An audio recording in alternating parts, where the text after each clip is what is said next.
Welcome to Fridays with Tony, where we explore mysteries that are unusual, unsettling, and often unsolved. I'm Tony, and every other Friday we have new stories to unravel with you. Like and subscribe to be sure you don't miss any of our explorations into the unknown. This week, we're delving into the life story of an early 20th century figurehead of demonology and occult practices.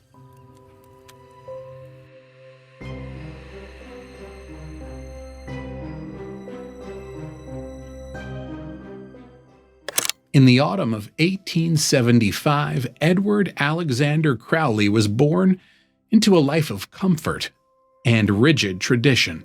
His home radiated respectability, perfectly suited to the evangelical lifestyle of the Crowley family.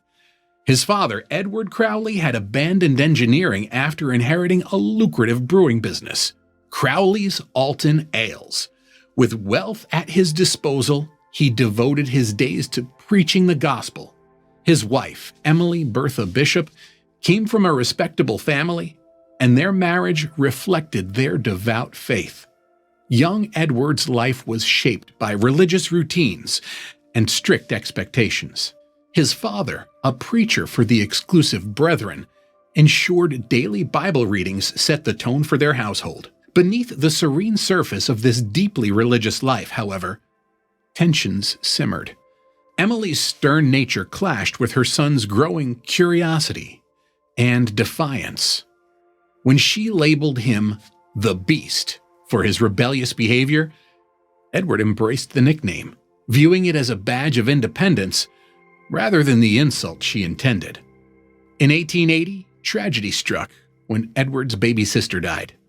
The following year, the family relocated to Red Hill, Surrey. Life continued in the same devout vein, and Edward was sent to an evangelical boarding school in Hastings. The days there were long and strict, leaving the boy increasingly disillusioned. At his next school, Ebor Preparatory in Cambridge, the headmaster's cruelty further soured Edward's view of religious authority. Then, in 1887, a devastating blow changed everything. Edward's father, his hero and friend, died of tongue cancer. At just 11, Edward was left adrift, inheriting substantial wealth but losing the figure who had anchored his life. The devout boy began to rebel against the religious framework his father had cherished. Edward's rebellion took many forms. He openly questioned the Bible and indulged in acts of defiance, including smoking, sexual experimentation, and reckless behavior that led to contracting gonorrhea. The moralistic world of his upbringing was collapsing, and Edward was eager to let it fall. By his teenage years, Edward was discontented and aimless. He detested the schools he attended, finding them stifling and meaningless. To instill discipline, his family sent him to live with a brethren tutor in Eastbourne. There, Edward discovered chemistry and nurtured his passions: chess, poetry, and mountaineering. Climbing gave him an exhilarating sense of freedom that the constraints of religious dogma had denied him. He scaled peaks like the Eiger and Jungfrau, finding solace in the clarity of the high altitudes. Despite these early rebellions, something deeper stirred within Edward. When he entered Trinity College, Cambridge in 1895, he shed his birth name, Edward Alexander, and adopted the name Aleister Crowley. The choice was deliberate. He despised being called Alec and found Edward lacking the gravitas he sought. Aleister had a romantic flair and Gaelic origins, befitting the dramatic identity he wished to craft. At Cambridge, Crowley threw himself into his interests. He led the chess club, immersed himself in poetry, and pursued mountaineering with a passion. His literary tastes leaned towards the bold and provocative, and his poetry mirrored a man unafraid of controversy. Beneath the surface of his idyllic academic life, however, a transformation was underway. In 1896, while vacationing in Stockholm, Crowley experienced what he described as a mystical revelation. Biographers speculate that it coincided with his first same-sex encounter, a moment that helped him embrace his bisexuality. Whatever its nature, the experience profoundly affected him, marking the beginning of his obsession with the esoteric. Crowley began exploring the occult, delving into texts like the Book of Black Magic and Pacts and The Cloud Upon the Sanctuary. By 1898, his path was clear. He left Cambridge without completing his degree and immersed himself fully in mysticism. That same year, Crowley joined the Hermetic Order of the Golden Dawn, a secretive organization dedicated to the occult. Within the order, he adopted the motto Frater Perdurabo, Brother, I shall endure to the end, and quickly ascended the ranks. Yet his time there was turbulent.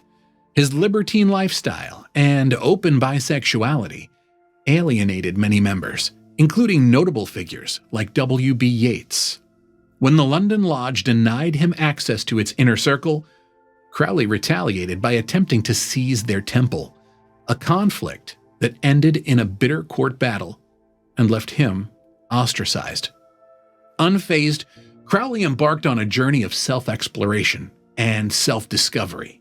He traveled to Mexico, experimenting with ceremonial magic and climbing volcanoes. In India, he immersed himself in yoga and Hindu philosophy, enduring malaria and other hardships to pursue spiritual enlightenment. By the early 1900s, Crowley was pushing the boundaries of human endurance and understanding. He attempted to scale K2, battling influenza and treacherous conditions. Although the expedition failed, it cemented his reputation as a fearless mountaineer. His travels continued, taking him to Paris, where he mingled with artists and writers, and finally to Cairo, where his life would take yet another dramatic turn. In 1903, Crowley married Rose Edith Kelly, initially a marriage of convenience, to help her escape an arranged union. What began as practical soon deepened into genuine affection. Crowley, captivated by Rose, dedicated poems to her during their honeymoon and sought to win her love. By February 1904, the couple had arrived in Cairo, presenting themselves as royalty. Their apartment became a temple of sorts, with Crowley invoking ancient Egyptian deities and delving into Islamic mysticism. At first, his rituals seemed like an eccentric hobby, but what unfolded would set Crowley on a path that changed his life and, as he believed, the course of humanity. In Cairo, Crowley's growing obsession with mysticism led him to claim encounters with supernatural entities. These experiences laid the foundation for his future as a figure shrouded in mystique, launching him into a life defined by rebellion, exploration, and controversy. It began innocently enough, with Rose occasionally slipping into strange trances. Her demeanor would change, and her voice would take on an otherworldly quality. "They are waiting for you," she murmured cryptically during one of these episodes. Crowley, skeptical at first, dismissed her words as nonsense. But Rose persisted, her messages growing more specific. On March 18th, she declared that the god Horus was reaching out to him. 2 days later, she proclaimed, "The equinox of the gods has come." Intrigued, but still doubting, Crowley decided to test Rose's assertions. He asked her to lead him to Horus, to prove that she was channeling something beyond her own imagination. What happened next shook even Crowley's deep-seated skepticism. Rose led him directly to a museum in Cairo and pointed to a 7th century BCE mortuary stela, the stela of Ankh-F-On-Khonshu. Crowley was stunned when he noticed the exhibit number, 666, the so-called number of the beast. To him, This was no coincidence. It was a sign. What followed was even stranger. According to Crowley, on April 8, 1904, he began hearing a voice. It was not Rose, nor was it any voice he recognized. It introduced itself as Aiwass, the messenger of Horus. And over the next 3 days, Crowley claimed it dictated a text to him. He transcribed every word into what would become Liber al Vel Legis, better known as the Book of the Law. The text was unlike anything Crowley had ever encountered before. It declared the dawn of a new aeon, with Crowley as its prophet. The central tenet of this new philosophy was simple, yet profound. Do what thou wilt shall be the whole of the law. Aiwass spoke of individuals discovering and aligning with their true will, a concept that would form the cornerstone of Crowley's religious movement, Thelema. Yet for all its groundbreaking declarations, Crowley found himself conflicted. He didn't know what to do with the Book of the Law. Its instructions were specific and grandiose. He was to take the Stela of Revealing from the museum, establish a fortified sanctuary, and translate the book into every language on Earth. Instead, Crowley shelved the manuscript, sending a few copies to fellow occultists, but largely ignoring its commands. Even prophets, it seemed, could procrastinate. By 1905, Crowley had returned to Boleskine, his estate in Scotland, but his life was far from peaceful. He became convinced that his former mentor, Samuel Liddell MacGregor Mathers, was using magic against him, a feud that severed their relationship. Amid this turmoil, Crowley's personal life saw both joy and sorrow. On July 28th, Rose gave birth to their first child, a daughter named Lilith. To entertain his wife during her recovery, Crowley wrote Snowdrops from a Curate's Garden, a bawdy, crudely explicit work that showcased his irreverent sense of humor. But Crowley was not one to stay still for long. By the end of the year, he was planning one of his most ambitious endeavors, an expedition to climb Kanchenjunga, one of the world's deadliest peaks. The venture, organized with several European mountaineers, quickly descended into chaos. Crowley's leadership style clashed with the others, who accused him of recklessness. When they mutinied and decided to descend the mountain against his advice, disaster struck. An avalanche killed one of the climbers, Alexis Pache, and several porters. The mountaineering community laid the blame squarely on Crowley, tarnishing his reputation. However, the tragedy in Kanchenjunga didn't deter Crowley's wanderlust.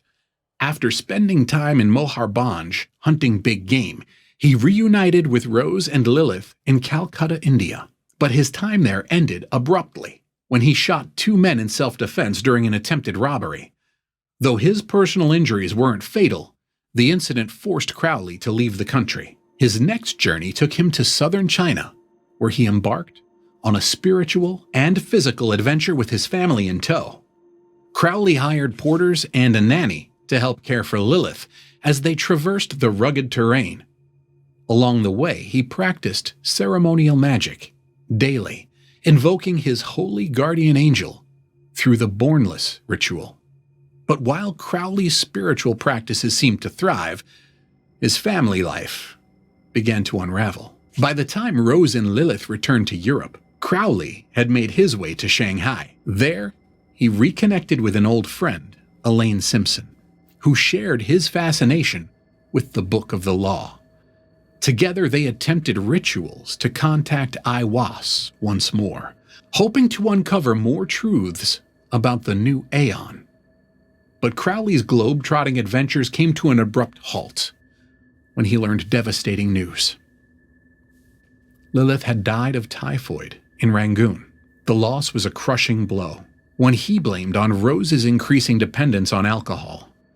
Overwhelmed with grief, Crowley's health began to deteriorate, and he underwent a series of surgical operations to address his ailments. Despite his personal tragedies, Crowley continued to pursue his work. He began short-lived romances and fathered a second daughter, Lola Zaza, with Rose in 1907. Yet the cracks in their marriage had become too deep to ignore. Rose's alcoholism and Crowley's relentless pursuit of the occult had driven a wedge between them, one that would never fully heal. It wasn't until 1907 that Crowley returned to his spiritual experiments. Alongside his old mentor George Cecil Jones, he retreated to the Ashdown Park Hotel in Coulsdon, Surrey, to perform these mystical Abramelin rituals. These were no ordinary rites. Crowley believed that through these practices he had achieved samadhi, a state of spiritual union with the Godhead. For him, this was a profound shift in his understanding of the universe. But the rituals weren't without their quirks. Crowley made heavy use of hashish, later championing the drug as a tool for mystical exploration in an essay titled The Psychology of Hashish. It was during this period that Aiwass, the mysterious voice that had dictated the Book of the Law, returned. Over October and November of 1907, Crowley claimed that Aiwass dictated two more texts, Liber 7 and Liber Cordis Sancti Serpente. These works, alongside several others that followed in rapid succession, became part of what Crowley called the Holy Books of Thelema. Each was written in what he described as a trance-like state, as if the words were pouring into him from a preternatural source. For Crowley, these texts weren't just poetry or philosophy. They were revelations. But even prophets have practical problems. Crowley's inheritance, which had once allowed him to live extravagantly, was quickly dwindling. Determined to maintain his lifestyle and continue his work, he began taking in paying students. Among these was Victor Newberg, a young man who would become Crowley's closest disciple and lover. The two embarked on a whirlwind journey, touring northern Spain and later traveling to Tangier, Morocco. Their relationship was as intense as it was unconventional, involving both deep intellectual collaboration and sadomasochistic rituals. By late 1907, Crowley and Jones decided it was time to create something entirely new. They founded the AA, short for Argentum Astrum, or the Silver Star, an occult order meant to succeed the Hermetic Order of the Golden Dawn. Crowley envisioned it as a beacon for those seeking spiritual enlightenment. The order's headquarters and temple were set up at 124 Victoria Street in central London, and its rites drew heavily from Golden Dawn traditions, infused with Crowley's Thelemic philosophy. The AA quickly attracted a curious and eclectic group of followers, including artists, writers, and engineers. Among them was Austin Osman Spare, a gifted artist who would later gain fame in his own right. To further spread the teachings of the AA, Crowley launched the biannual periodical titled The Equinox, a publication he billed as the Review of Scientific Illuminism. Through its pages, Crowley shared rituals, essays, and poetry, all infused with his characteristic mix of brilliance and controversy. Despite his growing influence in occult circles, Crowley's personal life was unraveling. His wife Rose was battling alcoholism, and their marriage was strained beyond repair. In 1909, Crowley filed for divorce on the grounds of his own adultery, a move that allowed him to maintain custody of their daughter, Lola, while Rose continued living at Boleskine.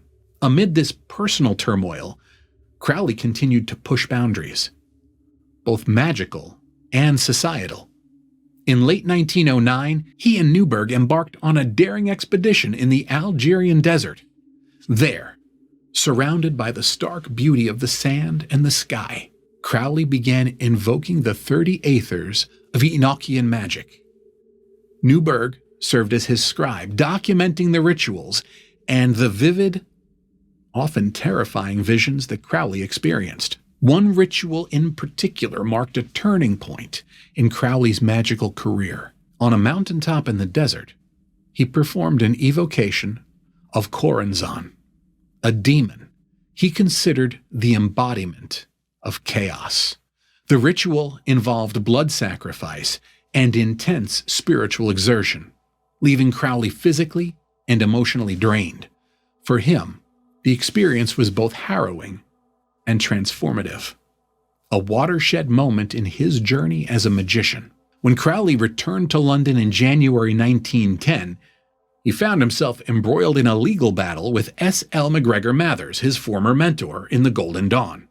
Mathers was suing Crowley for publishing Golden Dawn secrets in the Equinox. The case was widely publicized, with sensationalist newspapers painting Crowley as a Satanist and an advocate of human sacrifice. Crowley, ever the showman, leaned into the controversy, relishing his growing notoriety. Always eager to bring his teachings to a wider audience, Crowley decided to stage public performances of magical rituals. The first of these, the Rites of Artemis, took place at the AA headquarters. Attendees, including members of the press, were treated to a theatrical blend of magic and symbolism. To enhance their experience, Crowley offered them a fruit punch, laced with peyote, a bold move that left a lasting impression. Encouraged by the success of the Rites of Artemis, Crowley organized a larger event, the Rites of Eleusis, held at Caxton Hall in Westminster. The performances featured members of the AA embodying various deities in elaborate ceremonies. The press response was mixed, with some praising the innovation and others decrying it as blasphemous. One newspaper editor, West DeWend Fenton, launched a particularly vicious attack, branding Crowley one of the most blasphemous and cold-blooded villains of modern times. The accusations, which included insinuations of homosexuality, caused a scandal. While Crowley shrugged off the rumors, his associate George Cecil Jones unsuccessfully sued for libel, and Crowley's friendship with his former ally J.F.C. Fuller disintegrated. Unfazed by the controversy, Crowley returned to Algeria with Newburgh for further magical workings. At the same time, he continued to write prolifically, publishing poetry, short stories, and essays through the equinox. Among his works were Ambergris, The Winged Beetle, and The Scented Garden, alongside Newburgh's The Triumph of Pan. Crowley also delved deeper into the theory and practice of magic, developing what he called magic, spelled M-A-G-I-C-K, to distinguish it from stage illusions. By 1911, Crowley was back in Europe, working with his new muse and lover, Layla Waddell. The two holidayed in Montigny-sur-Loing, where Crowley produced an astonishing array of writings, including plays, poems, and 19 works on mysticism. It was during this time that Crowley met Mary Desty, another pivotal figure in his life. Believing her to be a channel for the secret chiefs, mystical beings who guided his spiritual journey, Crowley wrote Book 4, a comprehensive work on his system of magic. Early in 1912, Crowley released The Book of Lies, a cryptic masterpiece blending mysticism, poetry, and philosophy. It was a work that biographer Lawrence Sutin later called his greatest success in merging his talents as a poet, a scholar, and magus. But not everyone admired it for purely literary reasons. Theodore Roos, leader of an occult order, Ordo Templi Orientis, accused Crowley of stealing and publishing the group's closely guarded secrets. For Crowley, this could have spelled disaster. But instead, it marked the beginning of an unlikely friendship. Rather than reject Roos's accusations outright, Crowley worked to convince him that any similarities were coincidental. Somehow he succeeded. What began as a confrontation evolved into collaboration. By the time their discussions ended, Roos had appointed Crowley as the head of O.T.O's British branch, Mysteria Mystica Maxima. At a grand ceremony in Berlin, Crowley adopted the magical name Baphomet and was crowned ex-Supreme Rex and Sovereign Grand Master General of Ireland, Iona, and all the Britons. But Crowley wasn't content to merely follow the rituals as they were. O.T.O's foundation was steeped in Freemasonry, which Crowley respected but found lacking in certain ways. He began rewriting many of the organization's rites, infusing them with Thelemite philosophies and elements of sex magic. While this caused ripples within the O.T.O, it also brought new attention to the order, for better or worse. In March 1913, Crowley produced the Ragged Ragtime Girls, a group of violinists led by his lover and muse, Layla Waddell. The troupe performed at London's Old Tivoli Theatre before embarking on a 6-week tour of Moscow. While the performances were entertaining, Crowley's time in Moscow was anything but idle.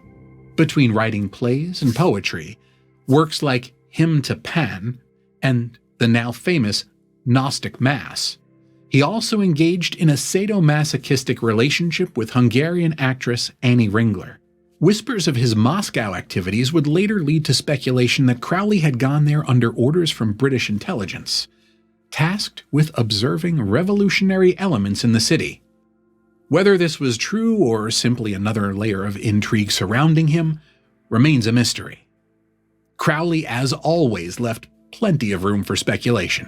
By 1914, Crowley had moved into an apartment in Paris with Victor Newberg, his closest disciple and partner in both magical and intimate experiments. This period saw Crowley embroiled in controversy surrounding sculptor Jacob Epstein's new monument to Oscar Wilde. But the real drama was unfolding behind closed doors. Together, Crowley and Newberg embarked on what became known as the Paris Working, a 6-week ritual of staggering intensity. The Paris Working involved invocations of the gods Mercury and Jupiter, acts of sex magic, and heavy drug use. And it wasn't just the two of them. At times, they were joined by journalist Walter Duranty, whose presence added yet another layer of intrigue to their already complex rituals. Crowley, inspired by the results, penned Liber Agape, a treatise on sex magic that further solidified his reputation as a revolutionary and controversial figure in occult circles. But not all partnerships last, especially those forged in fire. After the Paris Working, Newberg began to distance himself from Crowley. The break was far from amicable. In a heated argument, Crowley cursed his former friend, marking the end of one of his most significant collaborations. By 1914, Crowley's fortunes were running dry. His lavish spending, combined with the financial strains of his experiments and publications, had left him living hand-to-mouth. In May, he transferred ownership of his beloved Boleskine house to the O.T.O for financial relief. Later that year, the outbreak of World War I reshaped the world and Crowley's own trajectory. Seeking new opportunities, Crowley boarded the RMS Lusitania in October 1914 and set sail for the United States. New York City greeted him with its characteristic energy, and Crowley wasted no time finding his place within its bohemian circles. He began writing for the American edition of Vanity Fair and freelancing for astrologer Evangeline Adams. Ever the experimentalist, he documented his continued exploration of sex magic in meticulous detail, including encounters with both men and women. Crowley's time in the U.S. was marked by peculiar contradictions. Publicly, he began professing support for Irish independence and aligning himself with German interests during the war. He even wrote for The Fatherland, a pro-German propaganda paper. Critics later accused him of treason, but Crowley insisted his actions were part of a more complex strategy, one that remains a subject of debate among historians. Between 1915 and 1916, Crowley's wanderlust took him across North America. He toured the West Coast with Jean Robert Foster, stopping in cities like Seattle, San Francisco, and Los Angeles. In Vancouver, he met with key figures in the North American branch of the O.T.O, discussing plans to spread Thelema across the continent. Along the way, he experimented with peyote at Park Davis in Detroit, furthering his interests in psychoactive substances as tools for mystical insight. One particularly significant retreat occurred in 1916 when Crowley isolated himself in a cabin near Lake Pasquaney in New Hampshire. There, he immersed himself in rituals, drug use, and writing, proclaiming himself Master Therion. It was during this period that Crowley began writing The Gospel According to Bernard Shaw and several short stories inspired by James Frazer's The Golden Bough. By 1918, Crowley was living in Greenwich Village, surrounded by the artistic and intellectual elite of New York City. It was here that he met Roddy Minor, who became his lover and his new Scarlet Woman. Together, they conducted the Alamantra workings, rituals through which Crowley believed they had contacted an otherworldly entity named Lam. His sketches of Lam, with its bulbous head and almond-shaped eyes, would later be cited as an early depiction of what we now think of as gray aliens. His experiments grew more unorthodox, as did his reputation. Crowley began painting in earnest, exhibiting his work at the Greenwich Village Liberal Club. His art, much like his writings, was provocative, and it caught the attention of local media. But, as always, Crowley's attention was divided. With financial support from sympathetic Freemasons, he revived the Equinox, publishing the first issue of its third volume, known as The Blue Equinox. In mid-1919, Crowley had exhausted his adventures in the United States. After a climbing holiday in Montauk, he returned to Britain in December of that year, ready to begin the next chapter of his life. By 1920, Crowley, once a wealthy and eccentric mystic, found himself destitute and embroiled in controversy. The tabloids were relentless, painting him as a traitor for his supposed connections to Germany during World War I. Friends urged him to fight back, to sue for libel, but Crowley chose to remain silent, a decision that would haunt him as his reputation spiraled further into infamy. Amid this turmoil, Crowley began dreaming of an escape. He envisioned a haven where his philosophy of Thelema could thrive, a place where individuals could live freely, unencumbered by societal norms. Drawing inspiration from Francois Rabelais's Gargantua and Pantagruel, he called it the Abbey of Thelema. Consulting the I Ching, he settled on a location: Cefalu, a quiet Sicilian town with crumbling villas and breathtaking views of the sea. In April 1920, Crowley, accompanied by his lover Leah Hersig and their unconventional entourage, arrived in Cefalu and rented the old Villa Santa Barbara. The Abbey was born, a commune that promised spiritual liberation, but quickly devolved into chaos. At first, life at the Abbey seemed idyllic.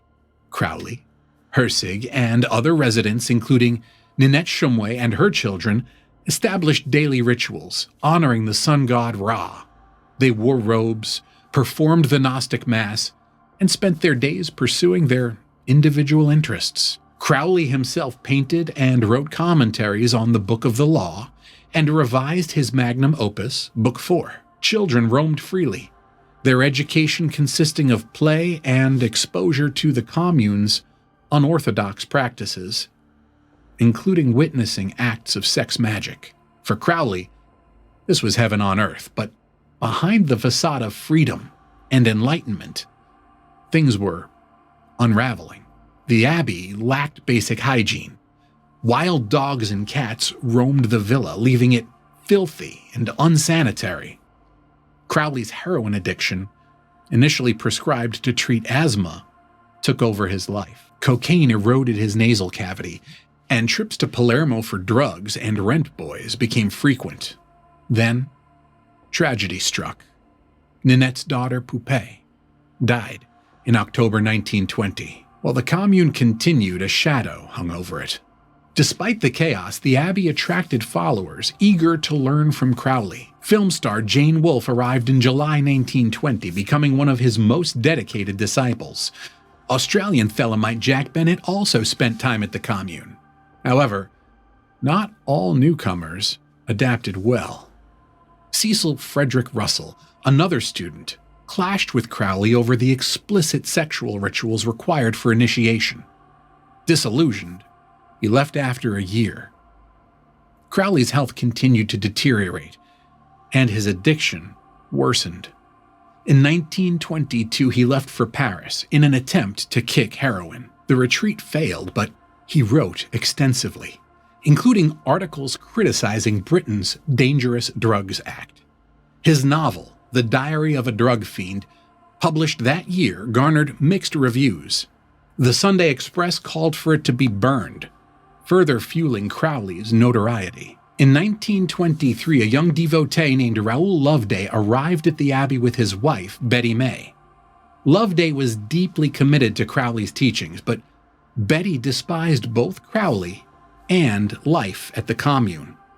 She later claimed that Crowley forced Loveday to drink the blood of a sacrificed cat and imposed bizarre rules, such as self-flagellation for using the pronoun I.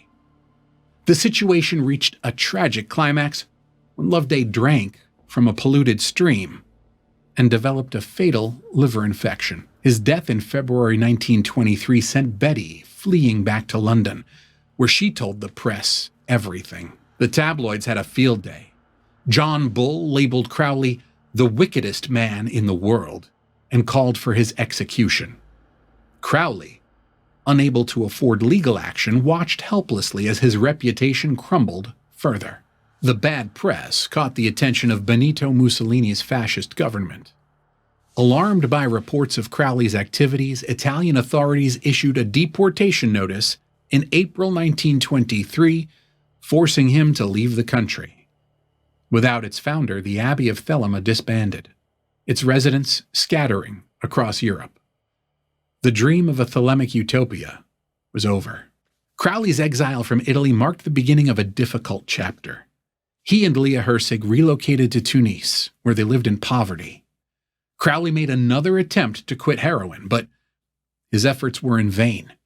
Despite his poor health, he continued writing, embarking on what he called his autohagiography, the Confessions of Aleister Crowley. In Tunis, Crowley attracted a new follower, Norman Mudd, who became his publicist. The group expanded to include a local servant, Mohammed Ben Brahim, with whom Crowley conducted sex magic rituals. In 1924, Crowley traveled to Nice, where he underwent nasal surgery, and met George Gurdjieff, whose teachings on personal development resonated with him. Destitute, Crowley began taking wealthy students to sustain himself. Among them was Alexander Zuzoller, followed by Dorothy Olson, who accompanied him on a magical retreat in Nefta. Olson became pregnant during their time together, but miscarried. This loss deepened Crowley's already strained relationship with Hersig, who eventually left him. Crowley's leadership of the O.T.O faced challenges after the death of Theodor Reuss. Heinrich Tronker, a prominent German member, contested Crowley's authority. At a conference in Hohenloben, Germany, the order splintered, with some members supporting Crowley, while others rejected him. Despite the division, Crowley maintained influential allies like Karl Germer and Martha Kunzel, ensuring his continued role in the O.T.O. By the late 1920s, Crowley was back in Paris, struggling with his addictions and a string of failed relationships. He met young Englishman Israel Regardie, who became his secretary and one of his most loyal followers. During this period, Crowley also befriended Gerald York and journalist Tom Dryburgh, though neither fully embraced Thelema. Crowley's literary output continued, but his work received little recognition. In 1928, he published Magic in Theory and Practice, a comprehensive guide to his system of ritual magic. That year, he also met Maria Teresa Sanchez, a Nicaraguan woman who became his companion. Their relationship was short-lived but eventful, culminating in their marriage in 1929 to secure her residency in Britain. In April 1930, Crowley found himself in Berlin, a city buzzing with cultural experimentation and political tension. Here, he met Hanne Jaeger, a young woman who became his magical partner. Their relationship was as volatile as it was passionate, plagued by arguments and Crowley's worsening financial woes. Still, Berlin offered opportunities, and Crowley seized them in his inimitable style. One of his boldest stunts took place in September 1930 during a visit to Lisbon, Portugal. Crowley enlisted the help of poet Fernando Pessoa to stage a theatrical hoax. At the dramatic Boca do Inferno rock formation, Crowley faked his own death, leaving behind cryptic notes hinting at suicide. He reappeared weeks later in Berlin, dramatically unveiling himself at the opening of his art exhibition at the Gallery Neumann-Nierendorf. The exhibition featured his paintings, which echoed the German Expressionist style. While sales were modest, critics were intrigued, offering largely favorable reviews. Crowley's Berlin years were marked by a series of intense relationships. In August 1931, he took Bertha Busch as his lover, but their relationship quickly turned violent, with physical altercations becoming routine. Meanwhile, Crowley immersed himself in Berlin's social circles, befriending notable figures like Aldous Huxley and Alfred Adler. Through Gerald Hamilton, a communist lodger, Crowley gained access to Berlin's far-left political networks, sparking rumors that he was acting as a spy for British intelligence. By the early 1930s, Crowley's Berlin chapter had run its course. He returned to London, where he took Pearl Brooksmith as his Scarlet Woman. Continuing his pursuit of Thelemic rituals, Crowley underwent further nasal surgeries to treat the damage caused by his long-term cocaine use, and found himself invited to prestigious events, including Foyles' literary luncheon and lectures at the National Laboratory of Psychical Research. Desperate for money, Crowley turned to the courts, suing individuals and publishers he accused of libeling him. His most famous lawsuit was against Constable and Company, the publishers of Nina Hamnet's Laughing Torso. Crowley claimed the book's depiction of his occult practices as black magic was defamatory. The trial, filled with dramatic testimony, captured public attention. Justice Swift, presiding over the case, famously called Crowley's works dreadful, horrible, blasphemous, and abominable. Crowley lost the case, deepening his financial troubles and forcing him to declare bankruptcy in 1935. Amid the chaos, Crowley's personal life took an unexpected turn. In 1937, his friend Deirdre Patricia Doherty gave birth to a son, Randall Gare, whom Crowley nicknamed Aleister Ataturk. Although Crowley played a limited role in his son's life, the event offered a rare glimpse of familial connection in his later years. During this period, Crowley also hosted gatherings at his home, including legendary curry parties, where he prepared fiery dishes for his friends. In 1936, he published The Equinox of the Gods, which included a facsimile of the Book of the Law. To his delight, the book sold well, necessitating a second print run. Crowley even took to giving public lectures on yoga in Soho, reclaiming some semblance of his former prominence. As Nazism rose in Germany, Crowley's relationship with the movement was complicated. His friend Martha Kunzel, a Thelemite, believed Adolf Hitler might embrace Thelema. Intrigued, Crowley entertained the idea, until the Nazis dismantled the German O.T.O. and imprisoned Karl Germer, one of Crowley's closest allies. Disillusioned, Crowley denounced Hitler as a black magician, distancing himself from the regime.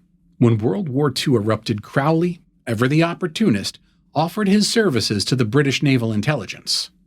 Though his offer was declined, he mingled with key figures in Britain's intelligence community, including Ian Fleming, Roald Dahl, and Dennis Wheatley. Crowley later claimed to have originated the iconic V for Victory sign, popularized by the BBC, though no evidence supports this.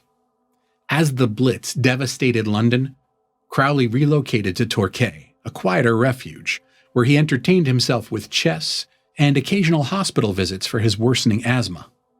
But boredom set in, and he eventually returned to London where he took on a new protege, Grady McMurdy.